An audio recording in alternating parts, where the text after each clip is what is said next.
I've been to the auctions again. Only one lot, and it was really cheap, but there was a lot of stuff in it. This was at the bottom of the box. Confused me at first, and then I found out with a bit of research that it's a magnetometer.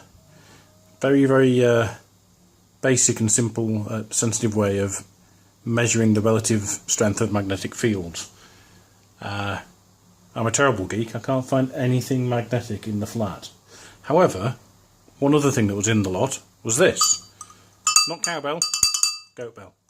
And if I place it close enough, it should mess up the magnetic field. It did before. There we go. It's confusing the magnet, and it's moving and changing. There he goes. And it realigns with where it was before. There should be, coming out either side, there should be a ruler so you can place magnets at set distances and measure the difference in deflection and work out the relative strengths from that. Another item that confused me a lot, until I had a brainwave, was this. Yeah, I know, it looks like a toilet roll holder. That's what I thought at first. But it's for the same people who made the magnetometer. And after a while I figured it out. It's basically a very simple Van de Graaff generator. That's acrylic, and this is metallized. And again, I can't show this off because I don't seem to have any nylon or man-made materials to hand to zap it with. But you can generate a static around the op to spark off the ball if you play with it long enough. These look like tumblers, but they're actually they're holding matchsticks. And the interesting thing about them isn't their use, but the source of the material in them. Let's see how close I can get. There we go. Made from teak, from HMS Warspite. And the other one says HMS Queen Elizabeth. And back in the day, when they decommissioned a battleship, some of the material would be used to make mementos like this and sold on to aid servicemen's charities for old soldiers. And so that's HMS Warspite. That's HMS Queen Elizabeth. Quite interesting and collectible. Also, not rare, but cool in its own way. 20mm shell, decommissioned as you can tell by the holes in it. Made in 1943, it says here. Decent weight to it. And in amongst all the stuff that makes sense, what on earth is this? Well, it's a horse, obviously, but what? Where on earth did that come from?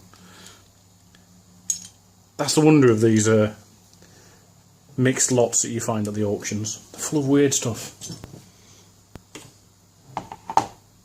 Not so weird. Opera glasses. I don't go to the opera, so obviously they're getting sold. They're kind of cool.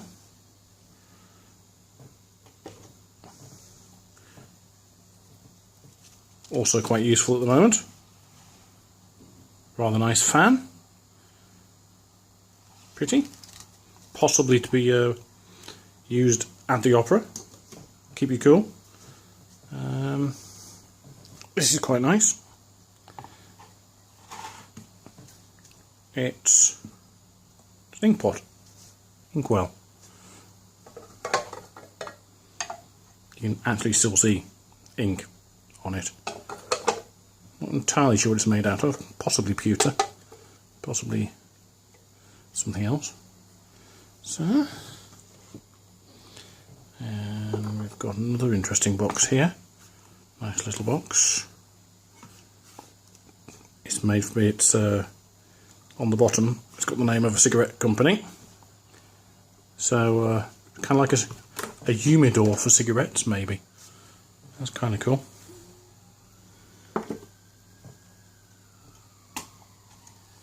This little tub. Got a slot on the top to use as a money box. The lock on the bottom still there, but the spring's gone, so it's held in place with masking tape. Still got the screw, still got the key though, which is really, really cool. And let's see, do I have anything else? What else? Pencil case, which is kind of cool. And in the spirit of Brexit,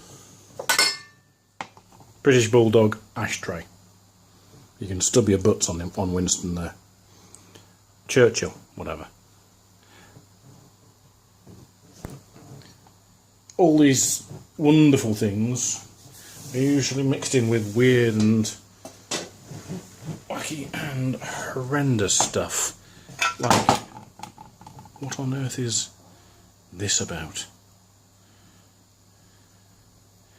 And ugly fellow, isn't he?